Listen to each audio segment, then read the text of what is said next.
who have despotic power. Because if reference to the people is made, then secularism would never be enforced. So that is the basic dilemma with this issue.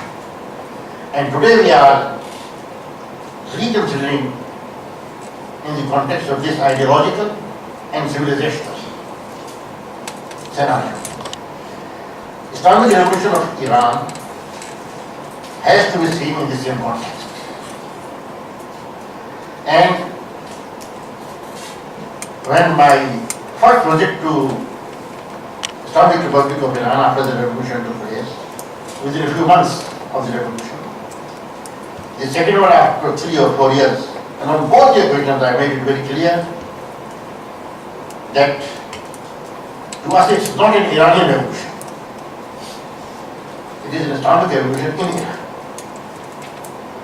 And if we can be conscious of that difference, then this is going to be a pace setter for the future. And in that respect, I think even Iranian leadership has to make some introspective analysis. I am aware of their difficulties.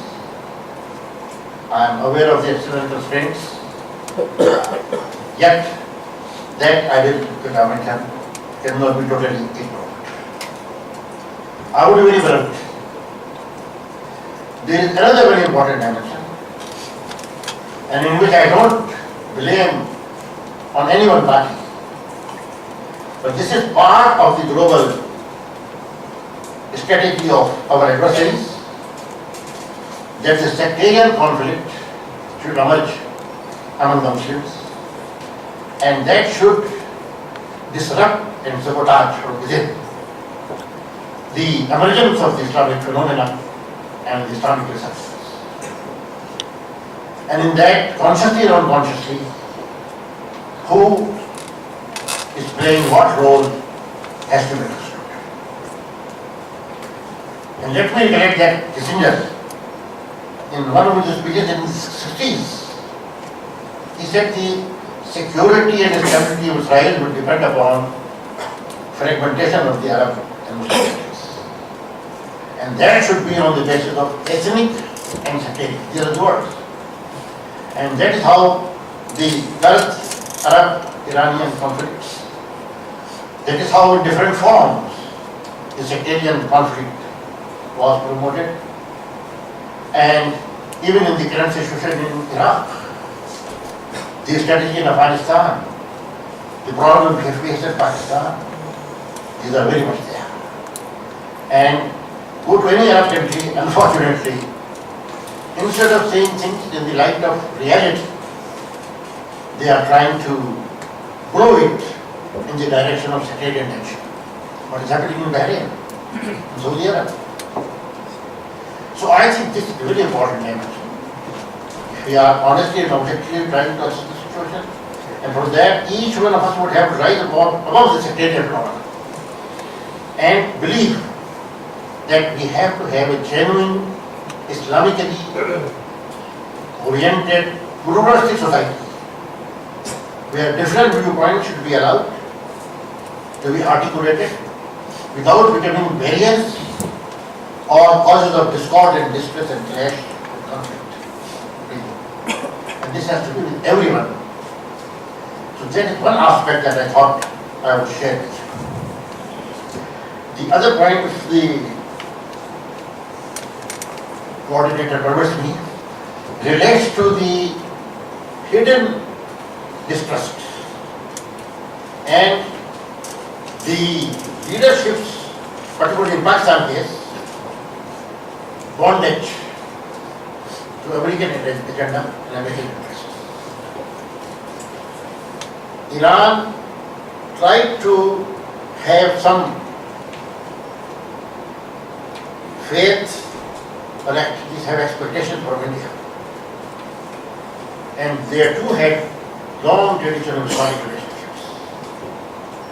But I think now it's becoming very clear what is the Indian game and role in the region. And what are the major contours of US-Indian strategic cooperation and the role of the two in this issue. While we want friendly relations with everybody, including India, America, but we have to realize reality. Foreign policy has to be based on a blend of idealism and pragmatism. Values and principles play a role, but interests and strategic concerns are also too important to be ignored.